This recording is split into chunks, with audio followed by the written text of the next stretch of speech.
back home here in New York, and I thought I'd talk about my Nikon Z6ii and give you guys an update. If you've been following along with my camera saga over the last 6 months, you know I had a D750. I traded that in for a Z5 thinking I would just be able to switch the cameras and use all my old lenses that I had. Wasn't the case. Some of my Tamron lenses that I was using, my 24 to 70 2.8 and my 70 to 200 2.8, weren't compatible with the Nikon Z mount system. So, then I started to buy the S lenses for the Z mount. So this is the 24 to 70 f4, and then I also bought the 50 millimeter 1.8 for one of my friends. And I thought I was good to go, but I was having all sorts of focusing issues, especially in low light with the Z5. I returned that and I bought the Z6ii. So it's been a little bit of a saga trying to get to a camera system and lens combinations that I'm happy with, but I think I'm there. I was recently down in Florida. I went to Walt Disney World for a couple of days, and I was also down in the Fort Myers area. And I didn't do any specific shooting. I just was on a family vacation and took the camera with me and, was just using it like I would, like I think most people would when they take a camera away.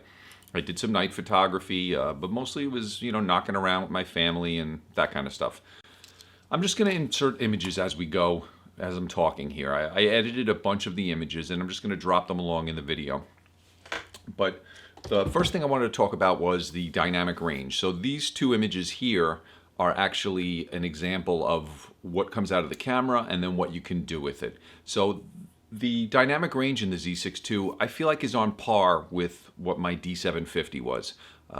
The sensor is about the same size, and I feel like I have the same amount of ability to adjust the highlights and the shadows as I did with that camera. So to me, if you have a D750 and you're looking for better dynamic range, I think this is not really an upgrade in that department. But what I do love about it is the function and the form factor of it. It's a little bit smaller. I love the touchscreen on the back. That's become one of my favorite things, and I go to it all the time. I can customize the eye menu on the back of the camera and just, put whatever I want on it. Let's see if I can show you that.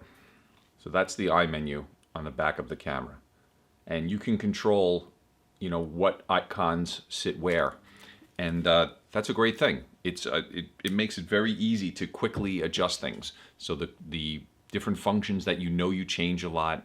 Maybe it's an exposure delay mode, or your, what are some of the ones that I actually use the most? Let me take a look at it. Oh, the focus mode. I use that all the time. So it's a one click right away from my thumb. I can get right to it. Whether I'm using manual focus or autofocus or the eye detect or however I want to do it, spot. I have my metering modes on the back here. Wi-Fi. When I'm shooting a movie, I can adjust the different settings for that. So it's a great thing to have on the back of the camera, whether I use my flash or not.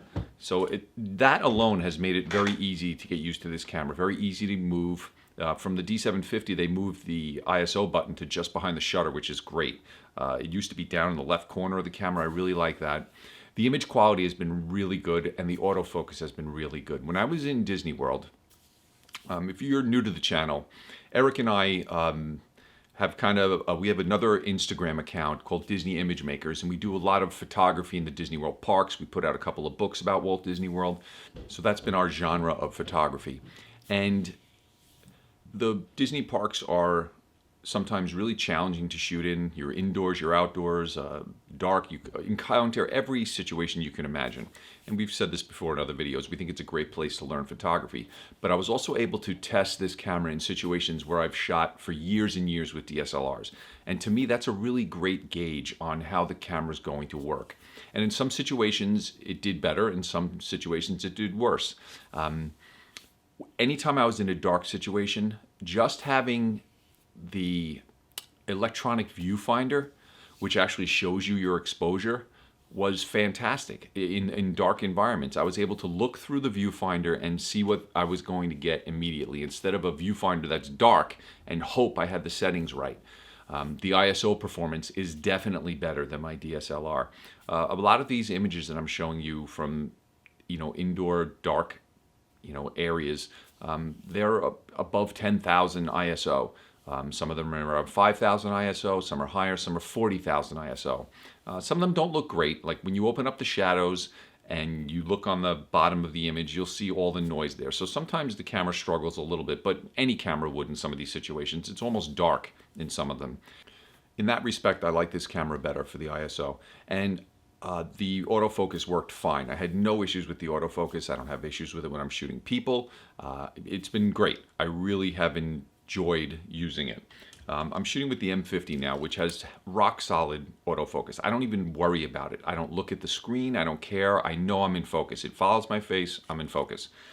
When I first used this for video with this 24-70 lens, it did hunt a little bit.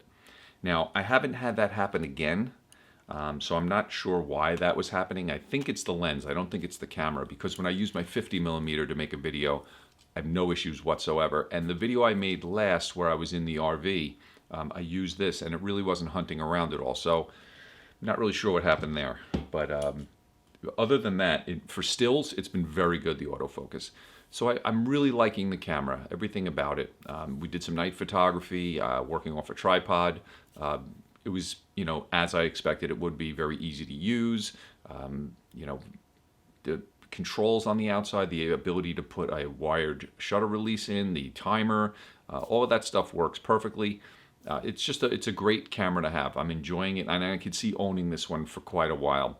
The Z5 was a little lacking in some areas, and then when I started having autofocus issues with it, then you know, I knew, like, it wasn't, to me that was like a camera that I was almost, I don't know how to, not downgrading from, but as far as going from the D750 to the Z5, it had some functions that I liked, but the D750 was more reliable, and I felt like the images were better. Just everything about it, the final product was, I just liked it better. This camera is better than my D750, and I really like it, and I'm going to hang on to this one. With the Z5, I thought I was going to have to step up to another camera at some point. So if you're in the market right now and you're a Nikon shooter, or you don't have any camera and you're looking to get into something like this, you know, I've heard people tell us that your Z5 was fine and they had no issues with it. That wasn't the case for me. It's a big price jump. You're going up about $600, $700, $800 in some areas to get the Z6ii instead of the Z5. So it's a big difference, but in my mind, you know, I'm not going to need another camera for a long time, so it was worth the investment for me. So that's something you have to think about. So that's just a little quick update. I enjoy the camera. I'm really liking it, and you know, hopefully it keeps serving me. I know the weather's starting to get nice here in New York, so I know me and Eric, whenever one of us gets a new camera, we like to head into Brooklyn and shoot the skyline and do some city shooting. So maybe we'll be doing that soon. So that'll be a fun video. We always like going down there. Okay, I'll see you in the next video.